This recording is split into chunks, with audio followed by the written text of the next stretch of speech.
sincere thanks to everyone in these difficult times being here, particularly to MIDS and Cambridge University Press for making this event possible.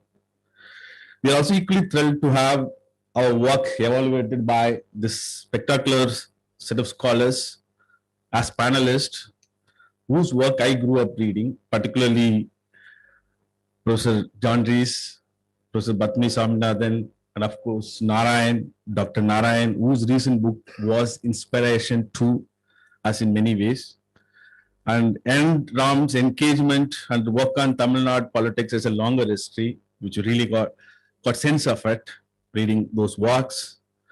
And of course, having Professor Gandhi as a panelist makes us proud. We are really honored.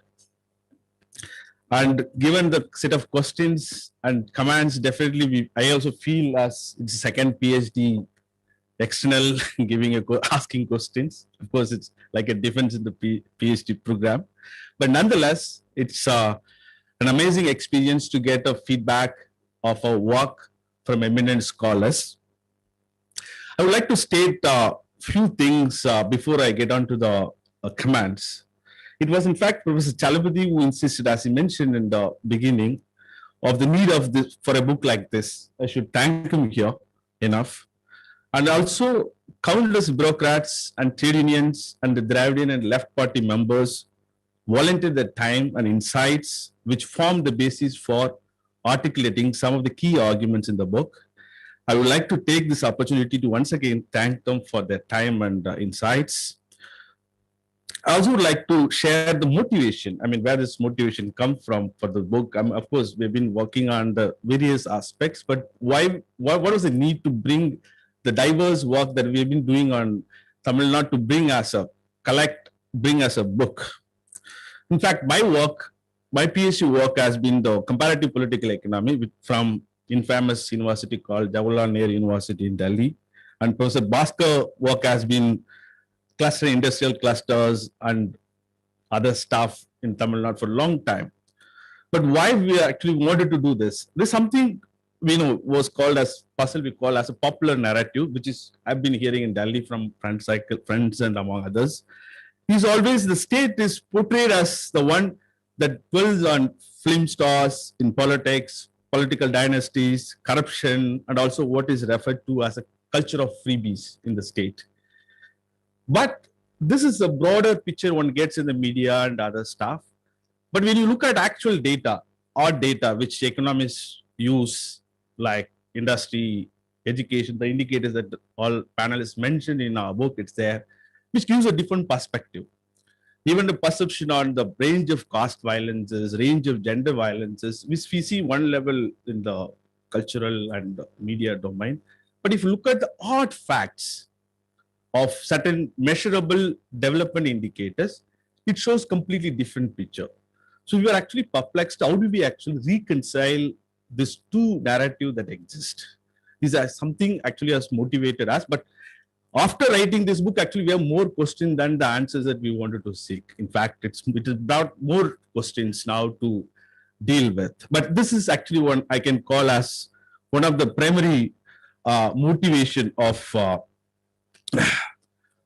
doing this. And of course, we got the inspiration from, particularly for Dr. Narayan book, and also, of course, Professor John Rees and Amartya book, Uncertain Glory, which actually provided some base. Of course, there is something that needs to be told. And, brought all the sectors together, I think we might get some comprehensive picture of the state development trajectory. So before getting into the question, I would also like to few caveats, which in a way came as a form of questions from most of the panelists, particularly with the neglect of gender question. Let me begin with the neglect of gender question. Of course, we have only mapped some of the economically empowering processes with a greater enrollment of women and work participation of women and other aspects in health indicators, which Professor John Rees mentioned. But this is not at all sufficient to say the gender question as a one subject required. I don't think we've done justice to that question. But somehow, given our framework, given the book project, it was also we were actually thinking initially to have a separate chapter on it. but it became impossible for us. Finally, we only confined indicators related to gender quotient, some of the indicators. It is clearly a biggest challenge we should have covered. This is one caveat, we should agree with that. I mean, of course, I'll deal with a little more when I talk about the responding to some of the questions.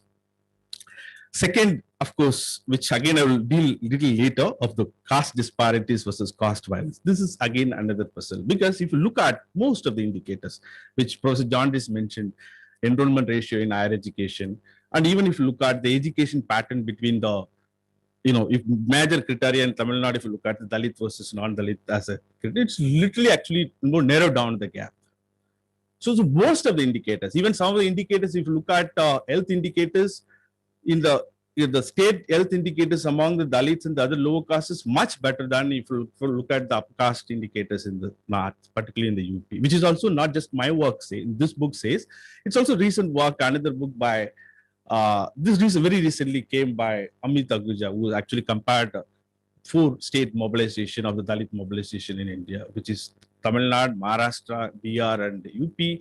And he figured out Tamil Nadu and Maharashtra, Dalit seems to be doing relatively better than UP and Bihar, and he used the reason of the social mobilization for that. So this is something, one level we see the remarkable improvement in certain key hard development indicators and persistence of ugly violence on caste violence. How do we actually reconcile is something needs to be, I guess, certainly needs to be explored in detail as to what is the basis of it. Is it irresponsive of the social institution, irrespective of the political institution or political parties? Something I've just made that as a caveat before I get into that. Again, another, which we also mentioned in the book, I repeat, also it came as a form of the questions, which is the quality of health and education. We are acutely aware of these issues, while actually even interviewing the bureaucrats, they themselves agree with many of the aspects when we raise that, you say one level, there's a remarkable achievement in the education and health, but another level, you see the poor quality in the most of the hospitals. You will see what are other problems, of the lack of staff not available, you don't have infrastructure enough. But again, question is, you have a framework which is in a comparative framework. You look at the certain numbers, how many PhDs is there, what is the doctor per PhD, the equipment per PhD, and you compare that with the other state, and you see, look, there's a odd evidence to show the physical infrastructure and also social infrastructure, which I call social personals, like doctors per population, nurses per population. These are all odd indicators. These are all just numbers. But of course, long process gone in making this possible. But this numbers does not definitely explain the quality of health and services, but it gives a direction. There is something is happening, which is not to say that it is as something an ideal to be emulated in other contexts. Of course, a lot to be desired here. So this, the third caveat. Again, the corruption.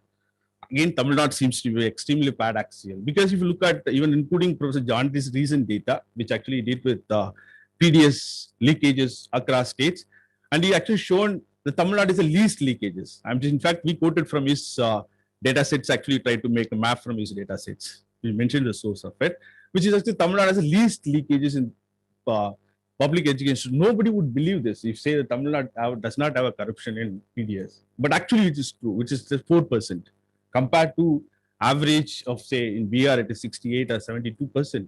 But how do you believe this? Because one level you see in public health and education, you see relatively improvement.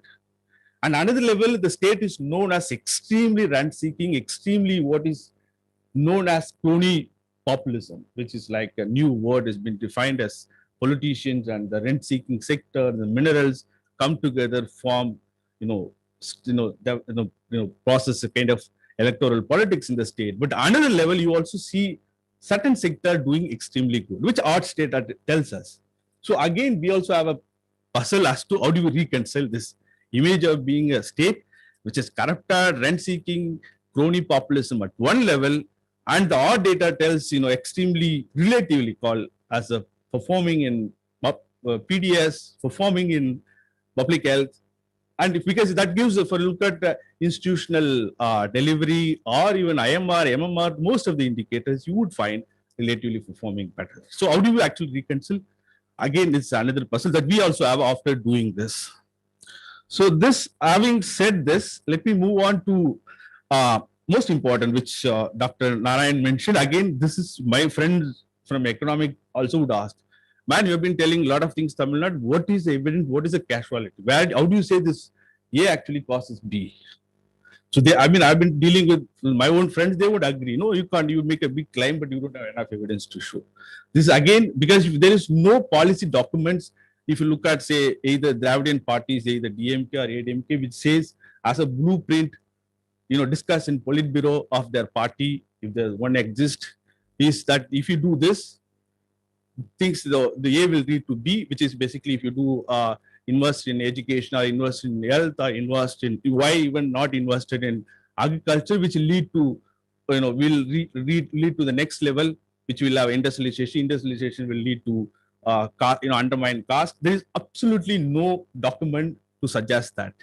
But instead, what we did was when we collect all of these policy documents and look at if there is any pattern exist, we certainly would find there are, I mean, it is not, I mean, one may call this as an unintended consequences, perhaps, which allowed generally in, social sciences, such, perhaps, different point in time, different initiatives were introduced, which might look like independent from one another, which may not explicitly motivated by a political mobilization or motivated by ideological background. But there is a pattern that emerges. That's what, when we define this policies, what we call as economic popular and social popular, which essentially means we listed out the number of policy interventions. We can, club them together, which has certain, welfare intervention, which has certain redistributive content to it. So, but definitely it is to make odd cause and effect from one to other is really difficult, but just one definitely find a pattern that emerges from this. Again, we cannot say that it's a foolproof evidence to say the A leads to B, which is basically with certain level of confidence. If you want to call in econometrics, 95% confidence, if you run the regression, absolutely no. There is some pattern emerges, and we see that pattern has a connection to the outcome, what we see. That's a fourth caveat. Let me, some of the questions also answered in this process. So let me again go back. Of course, let's begin with the education outcome. Well taken. Absolutely no second thought about of the poor learning, better quantity of outcomes. In the sense, as Professor John Rees mentioned, between the 18 to 23 ages, roughly 48% of our youth in the education system, which is remarkable. Almost it's close to the European standard or the developed standard. If I'm right, in America, it's roughly 50 plus or something. Maybe China is now picking up. Most of the European states would maybe go beyond a little more. On Tamil Nadu, obviously, even the current NEP policy says that we are going to achieve this target of 50% at some years of time, which already Tamil Nadu has. But do we celebrate this? Or the question that they've been raised, that what is the quality? Are they employable? Of those who come from this 50% educational institution, do they have, they call themselves as engineers? Do they actually have that ability of being engineer? Of course, all of the questions are remain to be, questioned clearly. No, absolutely no doubt about it. But again, if you look at, there's one more indicator, which again I would like to tell you, which is this ranking done was NIRF, which is every year brings us NIRF ranking. It says that top 100 colleges, I mean some 26 colleges or something in state, Tamil Nadu, if I'm right, the number, which then how do you actually explain? One level, we clearly say most of these colleges, some 500 colleges or something, do not even match the basic standards. Of course, very poor quality. But you also have this relatively, so what we see is clearly there is a different kind of what you call as a class or maybe the English medium. There's a sort of divide is emerging. There's a segmentation emerging within higher education. Obviously, that's a great challenge. So, I mean, unless there's some amount of effort from the policymakers to address or not allow the rampant way of functioning, we are going to have really a disaster on that, unless there is some sort of attempt to this. I mean, I would even tend to think what we see as a achievement, as a relative achievement of the state, actually, in fact, has posed a remarkable challenge to the current situation. In fact, what we call as a, because if you have a 50% who had, some money put in education, gone into education, if you're not able to find employment, you're not going to be silent. You're going to be raise the issue, and which would actually reflect in many of the social issues. So definitely this is a serious challenge of the poor learning outcome, including what Professor Chalapati mentioned. It is remarkable that Tamil Nadu doesn't have this, what you call, social science scholarship, which is used to make fun of in our JNU guys. There's no, you don't find any small kind of mini JNU I mean, JNU now we can't celebrate, but yeah, but still, you can't find that set of scholarship. Of course, it's difficult. So that is partly to do with either is the culture or the situation. We are still like to learn. I mean, just that only we're giving the evidence. This is all happening, but we completely agree with those. And second, yeah, gender question, as I mentioned earlier, it definitely requires important, because if you look at the violence, definitely there's more violence in the state if you, based on the NFHS data, which actually gives the data violence on gender. But again, if you look at the enrollment of women enrollment in education, women enrollment in jobs, as Professor Bathuni mentioned, that you have a better work participation, because across India the decline in the work participation, women participation in the labor market, but state seems to be doing better. So therefore, you have our indicators, you have a better outcome, but in the quality, social relation, you see the violence there. So how you reconcile both? Again, this is also something we also are puzzled about. I mean, we just categorically mentioned this exists. So how do we reconcile this two? So next, with gender, and of course, as I mentioned in terms of Dalit question, absolutely, as we mentioned earlier, most of the indicators, health, even entrepreneurship, we have a remarkable section of entrepreneurship in the state, which is endorsed by TICI, Dalit Chamber of Commerce. Even if you look at the data from economic census, or which provides you entrepreneurship base, you have a base, and you have a better education enrollment ratios. And even if you look at the organized labor market, which is organized sector, which is considered to be relatively better, wage, better condition, you see the section of them. But still, you see the enormous violence on the other level. This is something we also need. I mean, how do you reconcile this again? One level, you see the boast of the remarkable achievement in the integration of the caste-based occupation. You're moving away in what you call as a modernized or inclusive modernization. Another level, this sort of violence is something I completely go with that. Squeezing of the sectors.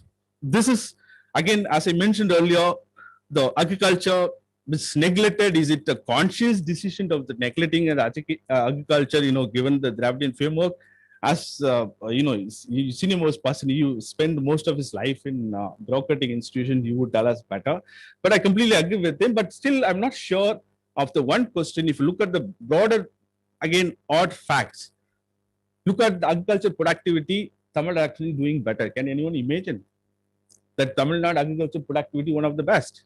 No one would believe. Even agriculture economists, Tamil Nadu would not believe. But this is data from the Niti Aayog says that there is something called total factor productivity in agriculture, which says that it gives a number, certain numbers, that number actually fits in the state.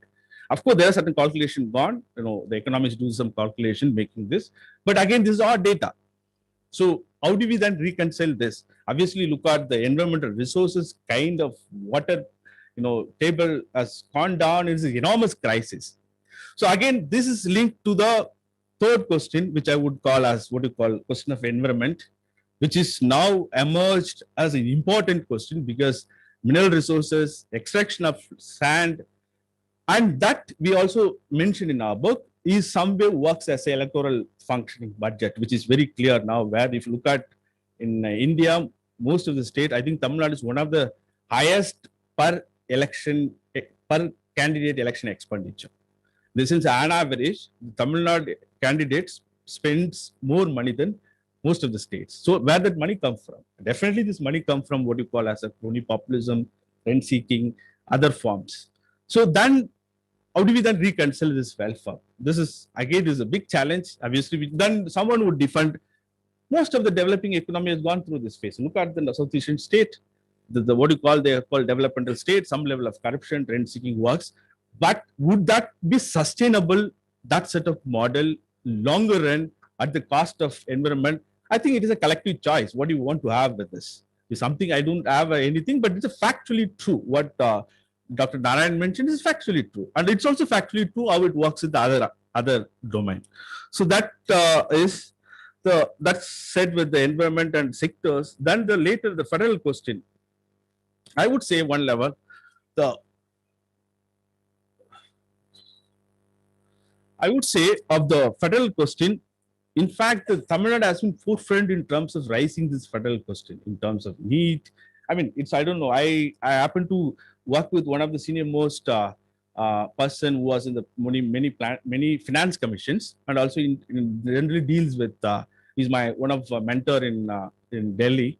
I used to ask him, sir, this is something in Tamil Nadu has been exception in asking, the guy tough guys negotiating in Delhi. What is the story? Inside story क्या sir क्या what is really is happening is it just that these guys make big claim. No, they actually bring already prepared. Anytime they come with Delhi, they actually prepare a set of questions for odd bargaining, which is not actually, it is not, I mean, how much is true? I don't know what this odd bargaining means in either planning commission or the finance commission. Maybe Narayan sir would know better what it means, how the negotiation happens, what is the terms, the odd bargaining happens. But definitely there is a federal accession in the state, which is actually well acknowledged. In the sense of Tamil Nadu, definitely I mean, it not be too exaggeration to say, as Professor Gandhi mentioned, some of the Tamil Nadu, maybe few states actually making some way this what you call idea of India as a plural identity. Otherwise, it became as a homogeneous country, which we would all not desire to have one such. Obviously, definitely this federal accession makes India as a plural entity, which we all share, what you call idea of plural India. Definitely that question, that vibe definitely one find from the state. So the last question, continuous disregard against Dravidian movement. I have no answer to this question, but I can say maybe, at the end, if there's no enough evidence, there's no enough work done on the state. Perhaps if you do more work, more contestation, more if someone, so this work comes, someone writes, the rejoinder, more contestation, there'll be more, dialogue. Perhaps then we get a better sense of the state development experience. That would actually open up the question or suspicion one has on each other. I guess that's a answer. So I think I answered most of the question, but also thank everyone for making this event possible. Maybe, thank you.